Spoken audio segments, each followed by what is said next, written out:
Oli ku mukutu gwaffe ogwanda Standard News nangida Element Man muzzukulu wa Mugema nyongera okwebaza mwebalegera maaso n'okubira nti mutugobera ku mukutu guno gwe wenna ali eyo tuli ku TikTok nga kotadde ne YouTube gwegenda onoonye Standard News yugi osobola okubeera nga osubscribinga omukutu guno agulayikinge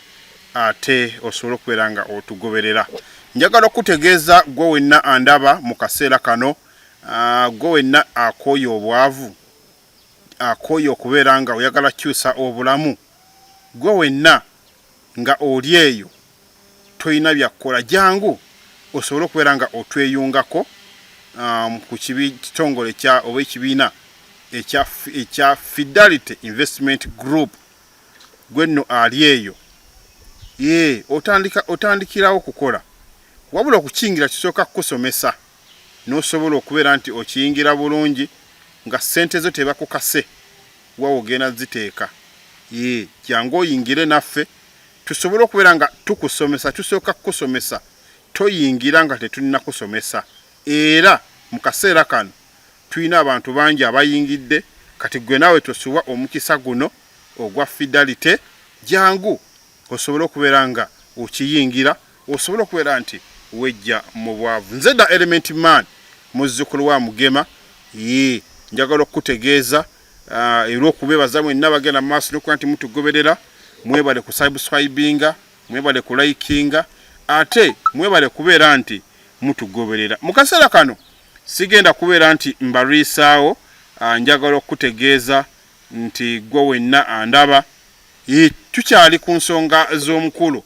eyali Speaker wa Parliament Anita Among kati nno ensonga ze ate zigenda maaso n'okubeera nti zikwasa abantu abalala omuli bambega ba police nga kotadde n'ababaka ba Parliament ab'enjawulo era bwe toogeera kati nga omu ku babaka ba Parliament yakamala ennaku eziwera nga talabikako. Omukulu ono kigambwa okubeera nti ono nno nga mubaka wa Parliament wa Amuriya District era ng'ono yakwatibwa ku Monday nga 23 mwezi ogwokutaano omwaka guno gwennyini gwe tulimu era ng'ensonga zino ezimukwasa zeekuusa ku mukyalo ono eyali Speaker wa Parliament Anita Among era bwe toogeera kati nga tannaba kubeera nti akubibwako kyamuluba era nga ne poliisi tennavaayo okubeera nti kwogera wa gyayinza okubeera nti ali wabula nga bo aba family mu kaseera kano bali mu bweraliikirivu obw'enjawulo nga bagamba nti omuntu waabwe ekyamazima tebamanyi wa gyali. Njagala okutegeeza gwe nnaawuliriza Anita Among ono njagala okubuulira nti gwe omukyalo ono ensonga oboolyawo ezimu ezimuvunaanyizibwako kwe kubeera nti yakozesa bubi woofiisi okubeera nti enguzi yayitiridde mu Parliament mu kisanja kyabaddemu nga Speaker okusinziira ku Speaker abalala abazze babeera mu Parliament eno era nga mu kaseera kano buli omu nga yeebuuza ekyamazima omukyalo ono sente yabadde azikwata atya. Omubaka wa Parliament ono nga ye Margaret Etiru tebamanyi wa gyali okusinziira ku family ate nga ne poliisi tennaba kubeera nti evaayo erambulire abantu omukyalo ono wa gyali. Bano nno njagala okutegeeza be bamu oba oliawo abaali ku lusegerero omukyalo ono Anita Among okubeera nti mu kaseera kano agenda maaso n'okubeera nti munoonyerezebwako era nga waliwo n'ababaka abalala aba Parliament abagamba okubeera nti nabo essaawa eno yonna bagenda kubeera nti banoonyerezebwako ku ebyo ebigenda maaso ku mukyalo ono ate nga njagala okutegeeza nti waliwo n'abakozi abasoba mu 3 abakozi abasoba mu 3 nabo bano bagenda maaso n'okuba nti babanoonyerezaako olw'ebyo nga kigamba okubeera nti Speaker Among yagenda maaso n'okubeera nti abaako n'engeri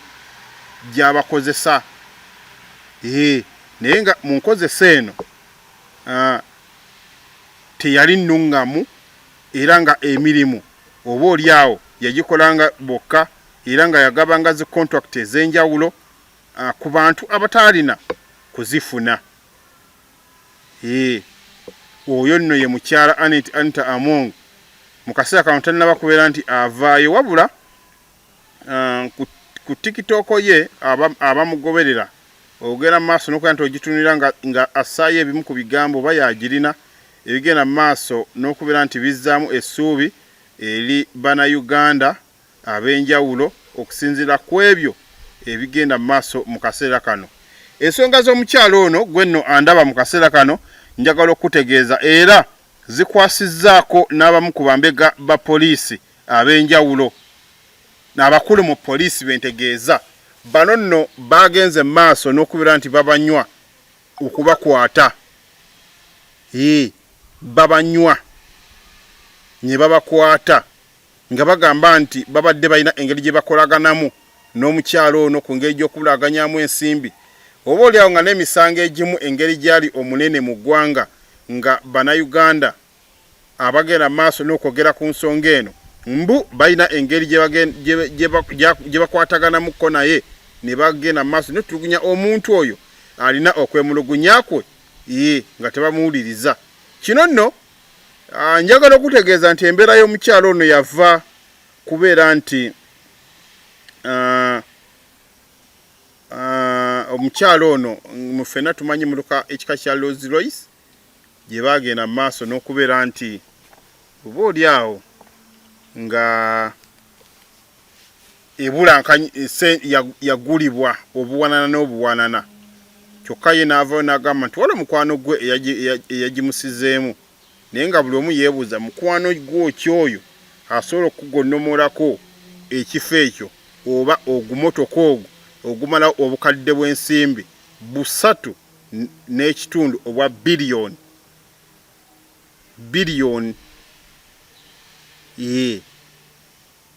yo mukwano nange njagala mmufuneko agaba ebyo mba neesiimye mba ngenda kubulwa ddi ez'amazzi mba ngenda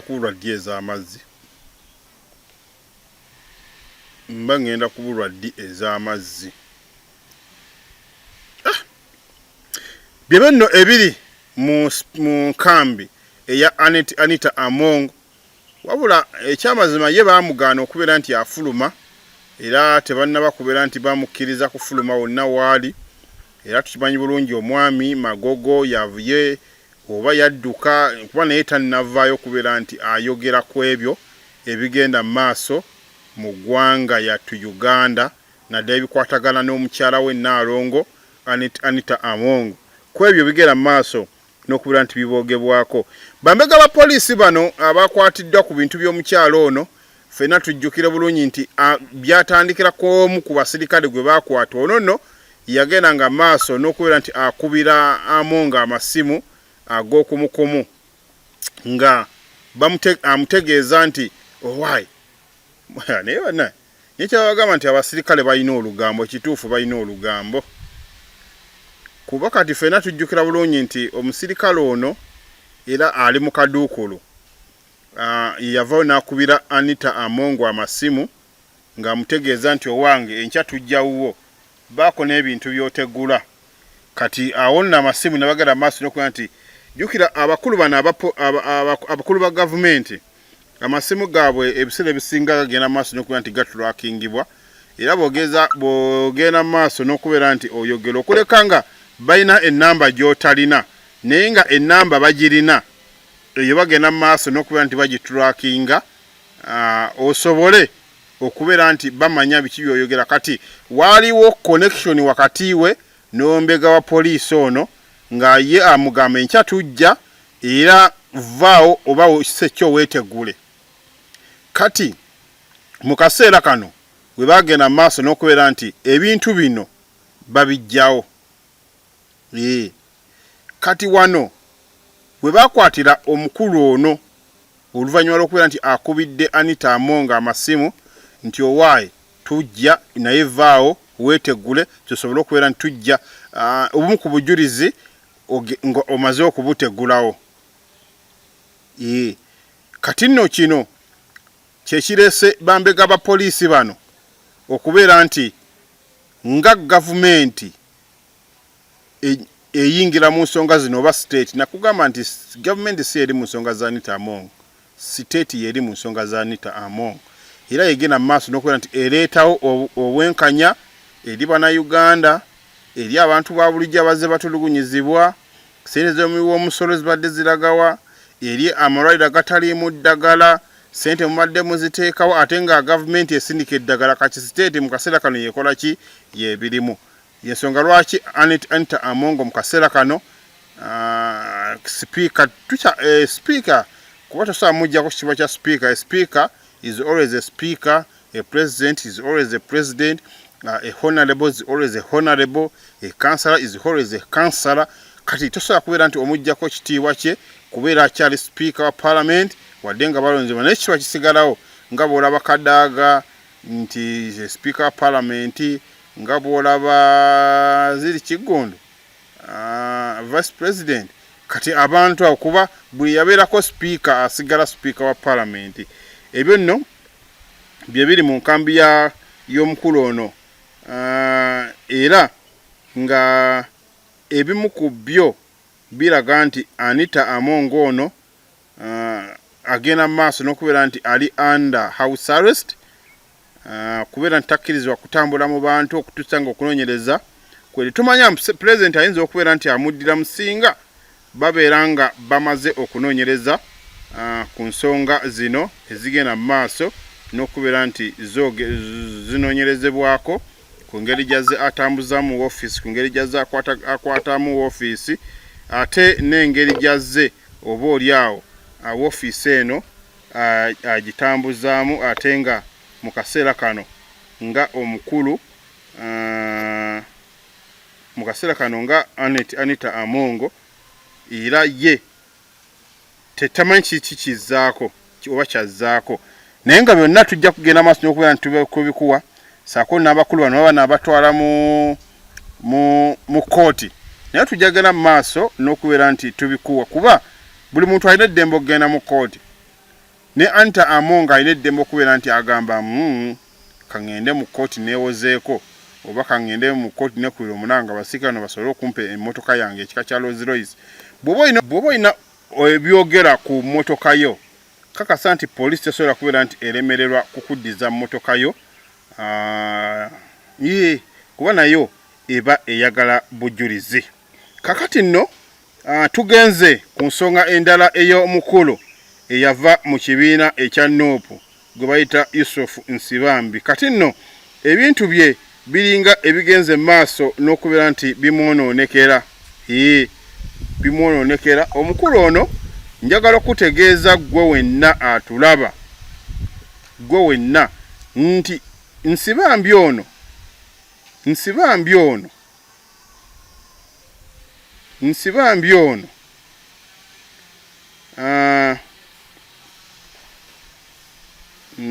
yaliwa Nsibambi yavaayo ffenna kimanyi ne yeesogga ekibiina kya NRM era ng'avudde mu kibiina ekirala kyokka mu kaseera kano agenda mu maaso n'okwemulugunya. Ekyamazima yabadde asuubira okubeera nti MP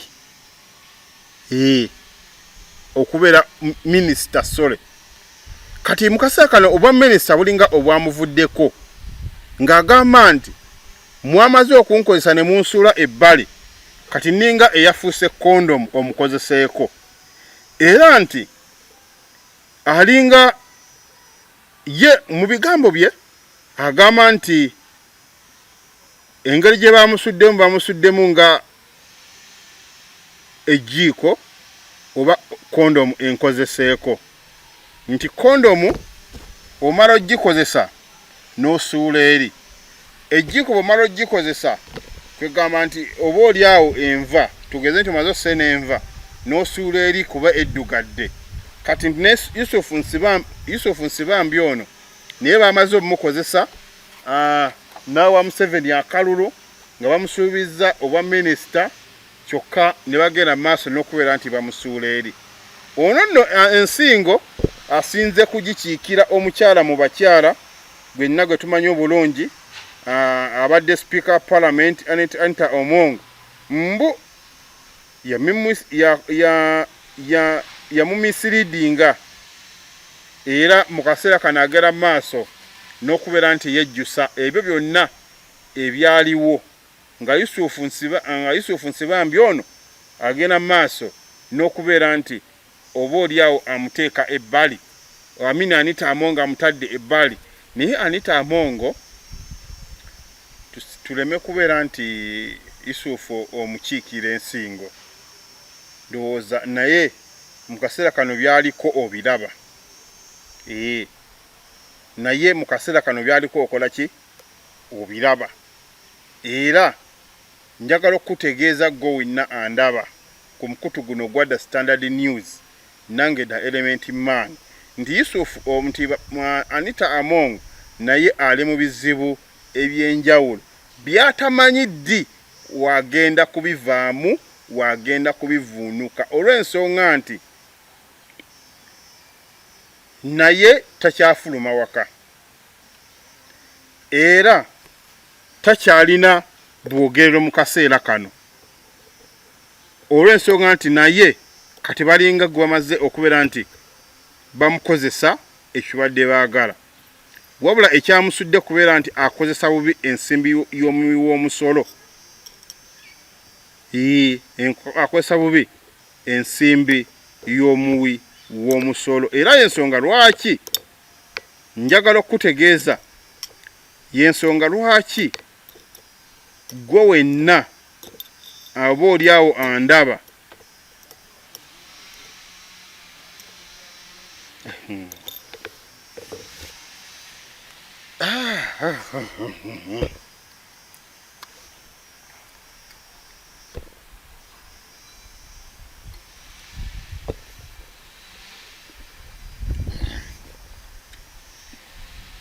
gwe wenna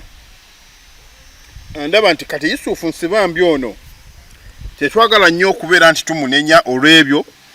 oba oliawo ebigenda mu maaso wabula tutunuulire nnyo kiki kiyakolera Amina Anita Among tunenyo kiyakolera abantu be saako ne parliament Yusufu Nsibambi ono fena tumujjukira bulungi yavaayo mu kibiina kye yali alimu ate nga yali ajjidde ku kaadi yali ndowooza nuupu n'avaayo ne yeesoga NRM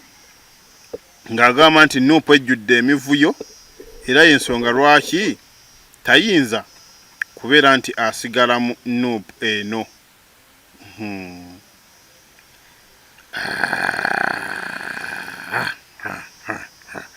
naye nze ndowooza bijja kubeera nti biggwa era Yusufu Nsibambi ono mu kaseera kano buli kimu kyonna kiringa oba oliawo ekimuyiseeko olwa mukwano gw'enfaafe okubeera nti naye mu kaseera kano ali mu kattu era naye alinga agamba nti takyalina bwogerero mu kibiina kya NRM kuba yakimuyingizaamu naye mu kaseera kano takyalina bwogerero ebyo nno bye bikwata ku mukulu ono Yusufu Nsibambi naye natugenda mu maaso n'okubeera nti ndina tugamba maaso n'okubeera nti tukola ki tubikuwa walo ku mukutu gwaffe ogwa The Standard News ndange The Element Man muzzukulu wa Mugema njagala okutegeeza kanono kange basunneko obutunyuzi oba mujjukira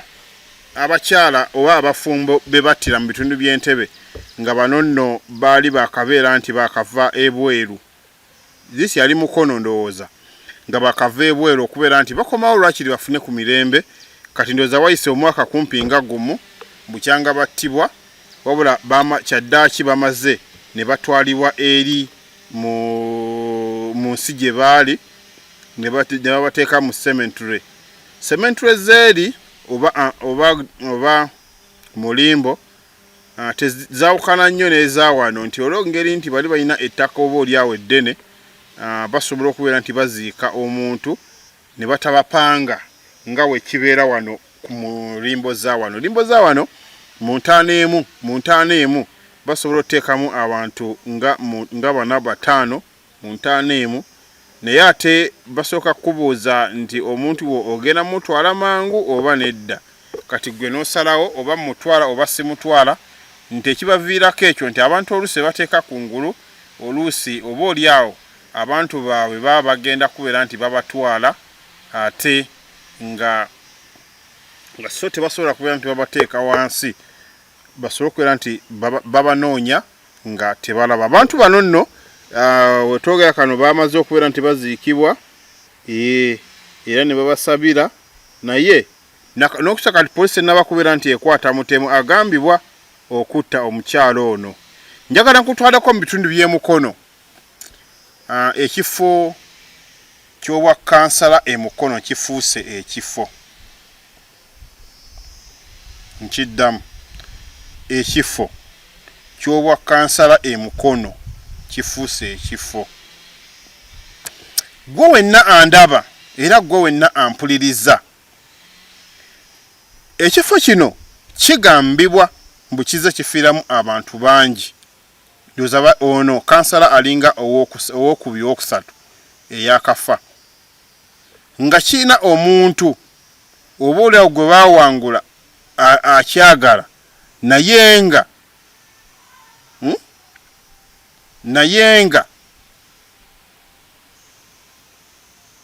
akyagala tebamuwa kuyitamu.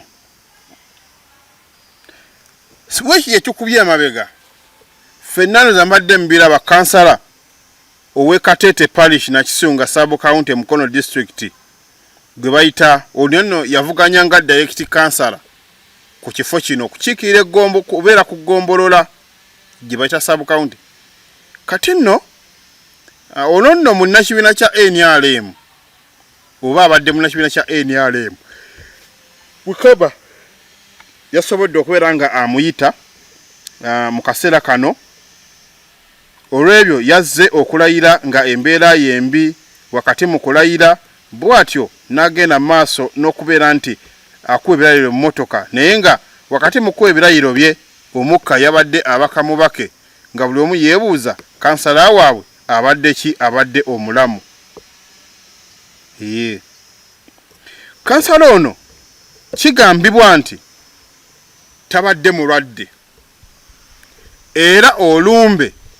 yalufunidde awo ngazze okuba ebirayiro. Yavudde waka kansala ono nga mulamu bulungi, naye olwatuuse mu kkubo ngazze okulayira embeera ye bwetyo bwe yakyuse. Kansala ono buli omu yeebuuzizza, naye omutuufu yaani ayagala ekifo kino, olw'ensonga nti ekyamazima buli omu yeebuuza kiki, era buli omu yeebuuza naye ddala embeera eno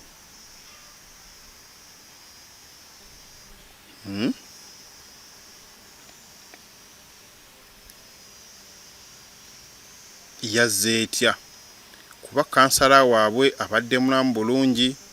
kansala waabwe abadde talina buzibu bwonna, kansala waabwe yavudde waka eggulo limu ng'ayita mu bawagizi be okumwebaza okumuwa akalulu, kansala waabwe kale kwegamba abadde nnyo muntu w'abantu. Naye olumbe gye lwavudde olwamusse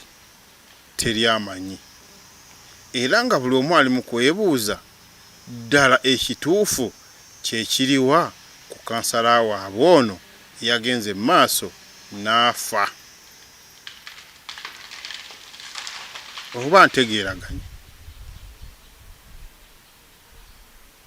ddala buli omu yadde yeebuuza kansala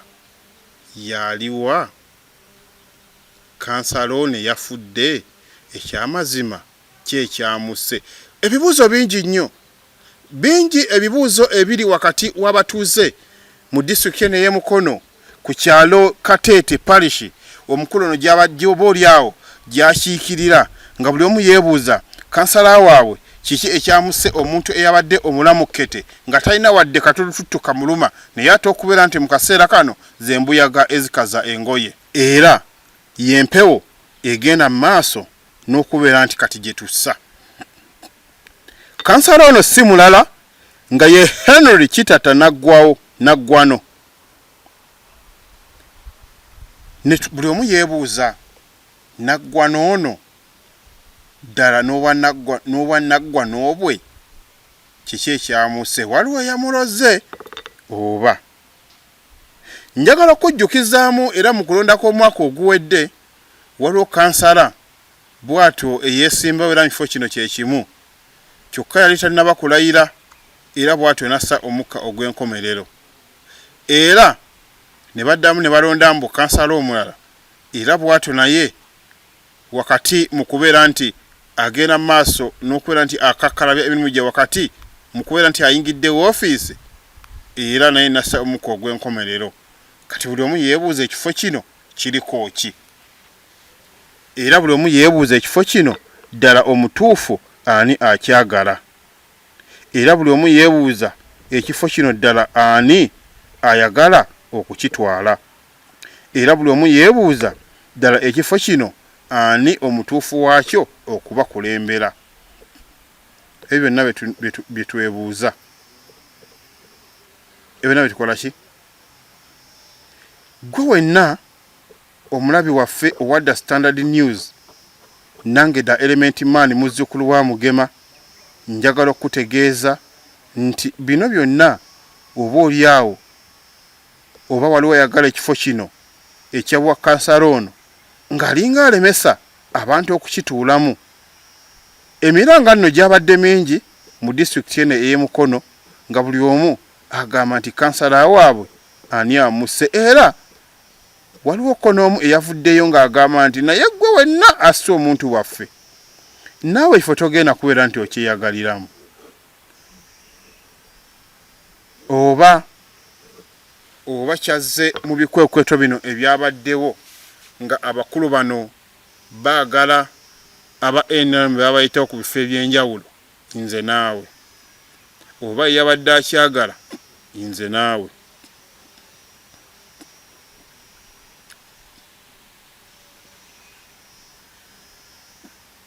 Naye nga mu kaseera kano ekifo kino ekya Katete Parish Direct Councillor kikyali kikalu, era tusaba Mukama omwoyo gwe oba oliawo agulamuze ekisa olw'ebyo ebyagenze maaso n'okubeera nti biyitiŋŋana ku lwa kansala ono eyafudde nga buli omu yeebuuza ekyamuviiriddeko okufa. Kale kansala ono kyaddaaki yamaze n'abeera n'azikibwa wakati mu nnaku ennyingi okuva eri abantu aba bulijjo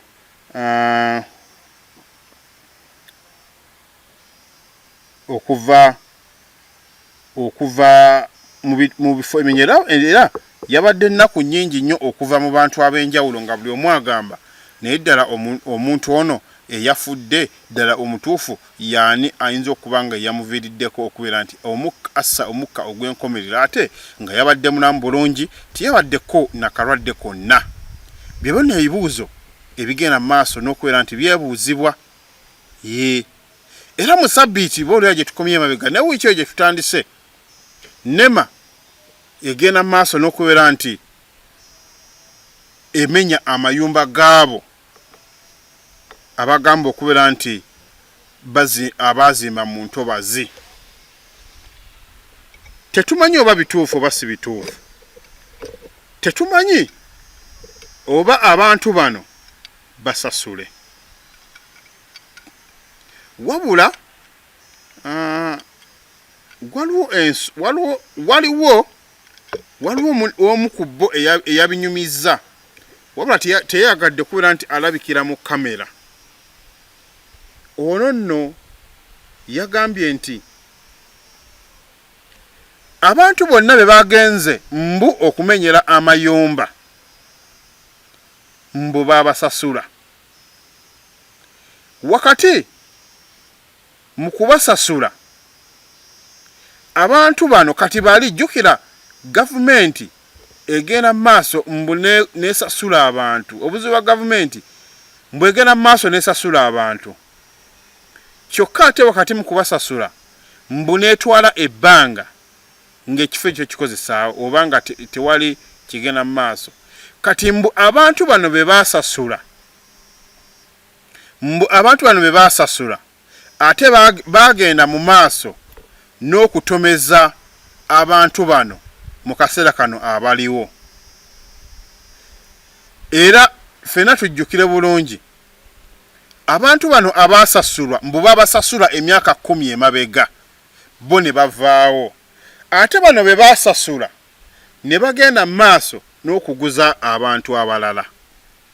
Bano be baaguza mbu be bagenda mu maaso n'okubeera nti bamenyera amayumba.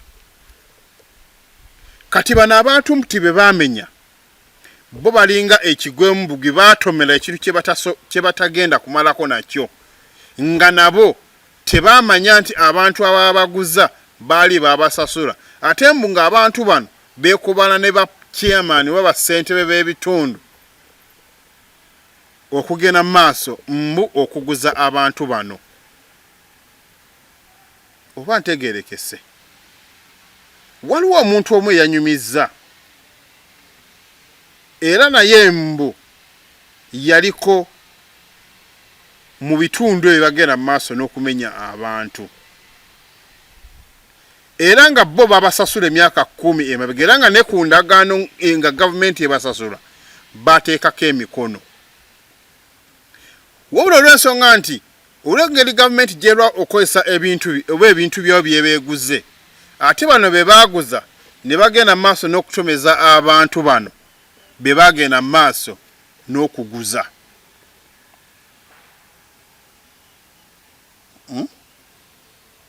Kati awo obuzibu bwe bwajjira nga gavumenti yagala kukozesa ekifo kino ate abantu weebali.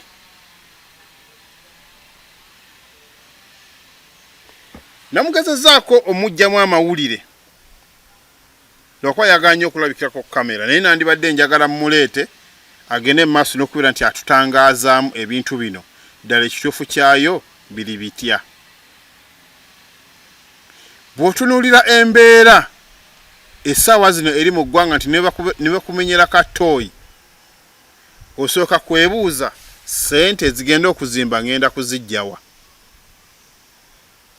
Naye ate abantu bano abamu oba olyawo nabo baakigwamu bugwi, oba olyawo nga abamu babasasula nate ne balemerawo, tetumanyi ayina oba tetumanyi mutuufu oba tetumanyi alina ansa yaakyo. Naye nga kyonna kyekirinze mmanyi kijja kubeera nga kiggwa, olw'ensonga nti abantu bano buli omu yeebuuza, naye ddala bwe ba mwatusasula ate lwaki tulemerawo? Ebyo nno ebibuuzo ebiri wakati wa ensonga eno, wakati w'abantu bano. Njagala okubuuliza era njagala okutegeeza gwe wenna ampuliriza, tuli ku mukutu gwaffe Ogwada Standard News, nange da Element Man muzzukulu wa Mugema. Nkusaba genda mu maaso obeere ng'osubscribinga omukutu guno, olayikinge ate ofollowinge, olw'ebyo bye tugenda mu maaso n'okubeera nti tubawa era nga tubanogera, olw'ensonga nti abantu abasinga oba olyawo batulaba naye ne beebuuza ddala ekituufu kyeki mu nsonga zino. Gwe wenna andaba ku mukutu guno Ogwada Standard News, nkusaba genda mu maaso osubscribinge, olayikinge omukutu guno Ogwada Standard News, nange da Element Man muzzukulu wa Mugema. Era njagala okutegeeza gwe wenna andaba, nkwebaza webale genda mu maaso obeere nti osubscribinga, olayikinge.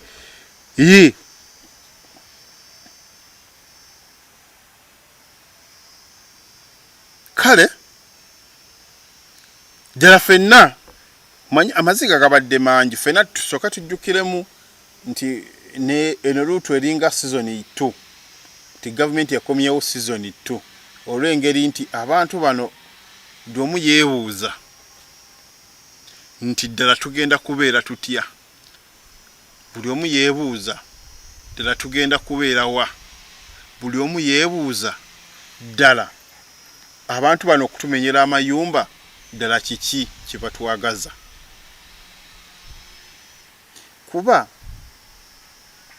fenna ekisinga okwebuuza buli omu asooka kwebuuza ddala mumanyi seminti agula ebintu bino ekisooka ebintu ebisinga biri expensive nnyo ebintu ebisinga bivudde ku muwendo oba oli Bannayuganda gwe babadde bamanyi olw'engeri y'amafuta agenda mu maaso era wetwogera kati abantu bano tebamanyi kyakuzzaako abasinga basula ku street kati abasinga yagala yakola ki ayagala oba oli awo yatwala olw'okuba nti abeera amukwatiddwa ennaku n'atwala asobole okukola ki okubeera naye njagala okutegeeza nti buli kimu oba oli awo kirina ekiseera kyakyo naye manyi gavumenti tomanya eyinza okuvaayo negamba nti abantu bano bakaabye nnyo katugende maaso n'okubeera nti tubayamba bagende maaso nabo bennyini okubeera nti bakola ekyo kye balina okubeera nti bakola omanyi ffenna tulina okwebuuza ddala be bamenya basasulwa oba tebabasasula gavumenti egamba nti abantu bano bazimba mu Lubigi oluyita amazzi naye ate ekibuuzo kiri lwaki nti bamenya bano ate bano ne babaleka omanyi buli kimu nyinza okugamba nti wala ebintu byonoonyerezaako naawe n'omanya osobola bigabana ne banno gavumenti egamba nti abantu bano oba oliawo bebaleka mu ntobazi gavumenti egamba nti abantu bano bebaleka mu ntobazi oba oliawo balina oba balina amaanyi nti balina ebyogerako oba pamiti bakkiriza okubeera mu ntobazi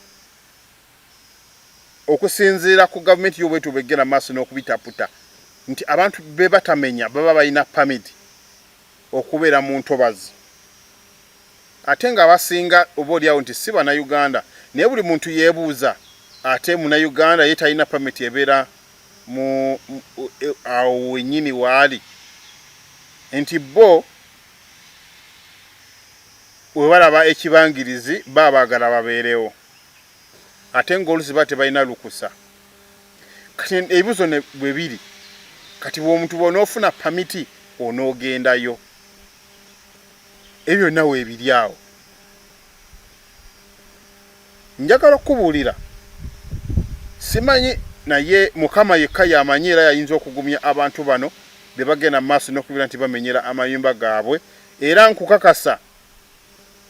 era mmanyi nti lugenda kukya lumu olunaku be bamenye oba oliawo baddemu bafune ku kaseko olw'engeri nti abantu bano balina ennaku y'amaanyi olw'ebyo ebigenda mu maaso okubamenyera amayumba gaabwe okubakolera ki kyonna naye nga beebuuza abantu bano bo nga bo bagenda kuddawa bagamba nti bwe bubbi obususse kale kwegamba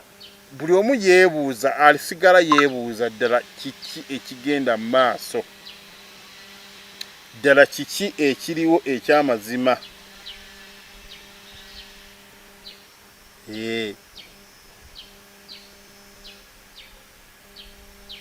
kale gwe wenna andaba njagenda maaso n'okubeera nti mbikuwa byonna nze sijja kubeera nga mbisosola njagenda maaso n'okubeera nti mbikuwa naawe ogende maaso n'okubeera nti obijjamu naye nga abalubigi tubasaasidde nnyo olw'embeera eyo gye mugenda mu maaso eyitibwamu gye muyitamu kino kiba nga kyazze oba oliawo nteekateeka ya gavumenti egende mu maaso n'okubeera nti abantu bano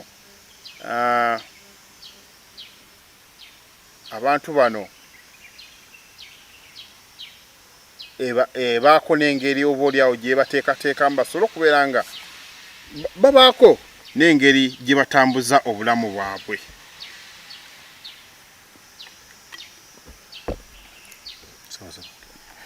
dakika 3 dakika 3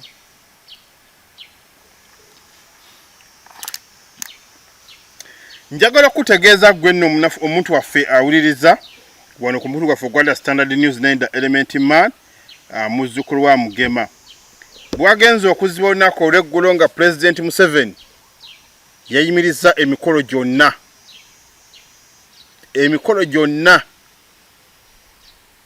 ejja gavumenti. President Museveni wakati mu kubeera nti bayimiriza emikolo yasuspendinze emikolo gyonna nti sente zibadde zigenda nnyingi ate nga gavumenti eyitiriza nnyo okuteeka sente mu bintu byayo kyokka ne zibulankanyizibwa. Emikolo nno egyasigaddewo oba oliawo kwe kuli olunaku olw'abajulize Namugongo, ennaku olwa Janani Luumu, oba oliawo n'ennaku endala nga President bw'anaavaayo n'agenda maaso n'okubeera nti alambulula. Tetunnamanya obanga ennaku endala nga zihirozidde nga Taheresita nga Ameefuga nga n'ebikujjuko ebirala oba ddala kituufu yabiyimiriza. Okusinza ku Pulezidenti w'eggwanga yavuddeyo n'agamba nti ekyamazima agenza okulaba nga ssente zigenda maaso n'okuba nti zisaasaanyizibwa mu ngeri oba eri awo etali nnungi, ng'agamba nti ssente zino zibbibwa ate nga ssente zino mufo ky'okubeera nti baziteeka mu malwaliro tezituukayo, ate nga ssente zino mufo ky'okubeera nti baziteeka naddala okulabirira ebintu bya gavumenti tebabirabirira, ate nga ssente zino bwe bagamba nti baziteeke mu kitongole ky'ebyokwerinda tezituukayo, ate nga bannayuganda oba oliawo bafuna saaviisi ez'enjawulo, naye nga mu saaviisi zino njagala okutegeeza nti mu saaviisi zino abamu ku bo mu saaviisi zino nga abamu ku bo oba oliawo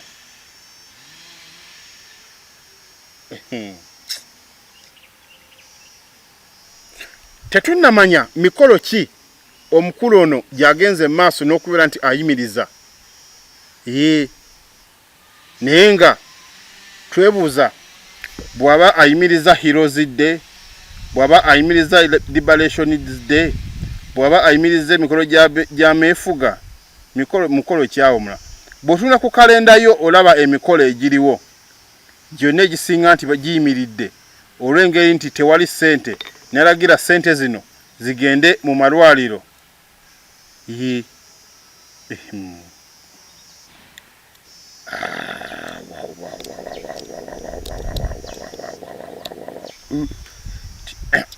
Kale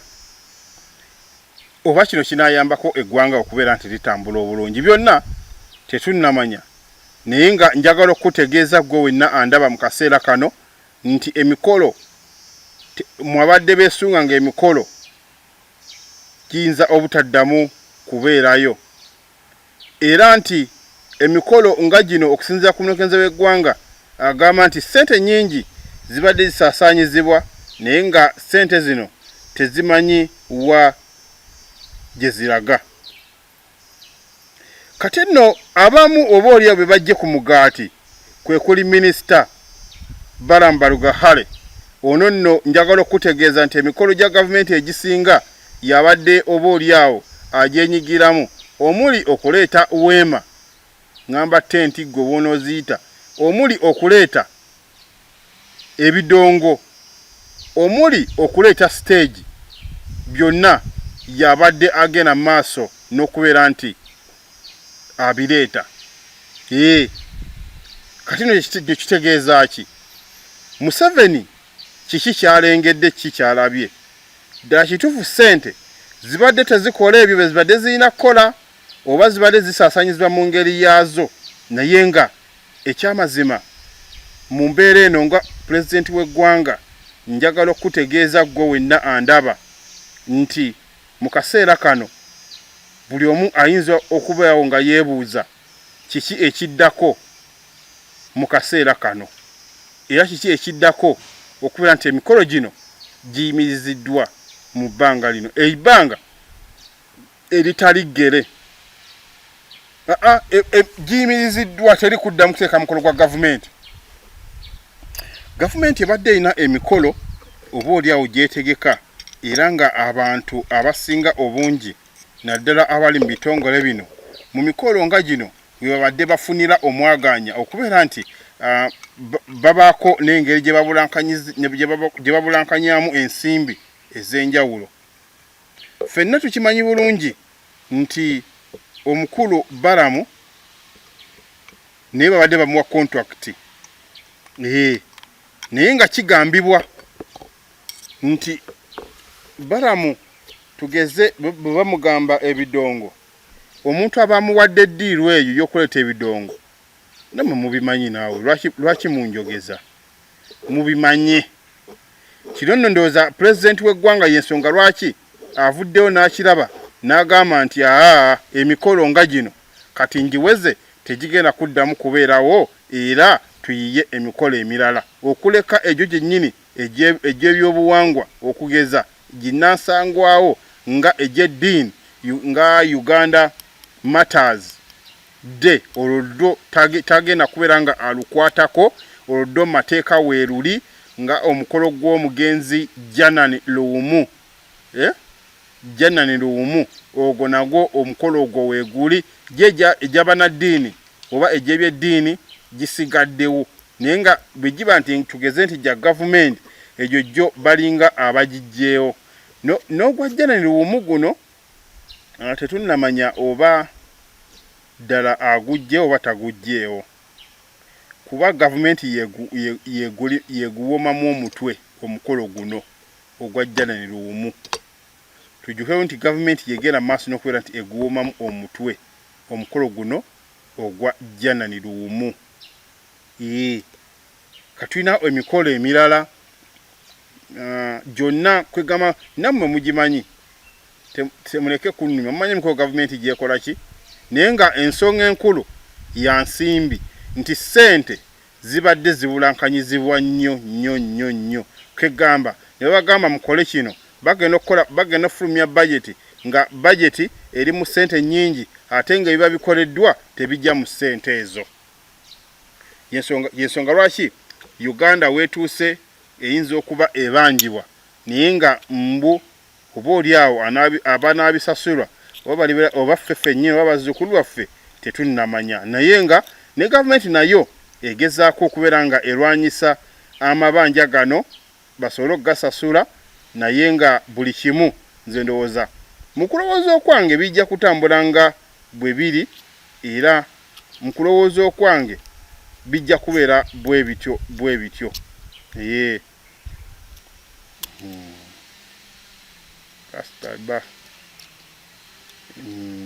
Kale njagala okutegeeza gwe wenna omulabi waffe wano nno sigenda kubeera nga nsukkawo mbadde da Element Man muzzukulu wa Mugema tugenda kusinkana ate omulundi omulala naye nkujjukiza nti gwe wenna eyagoba ayagala okukyusa ku mbeera jangu wegatte ku kibiina ekya Fidelity Investment Group gwe wenna akyagala tusooka kusomesa n'osobola okubeera nga oyingira bulungi ekibiina kino. Nze da Element Man muzzukulu wa Mugema Mukama abeere namwe wano sigenda kubeera nga nsukkawo nga bulijjo. Nkusaba genda maaso subscribinge olayikinge ku TikTok saako ne ku YouTube yonna gye tuli bulungi nnyo ewatali wadde atukuba ku mukono.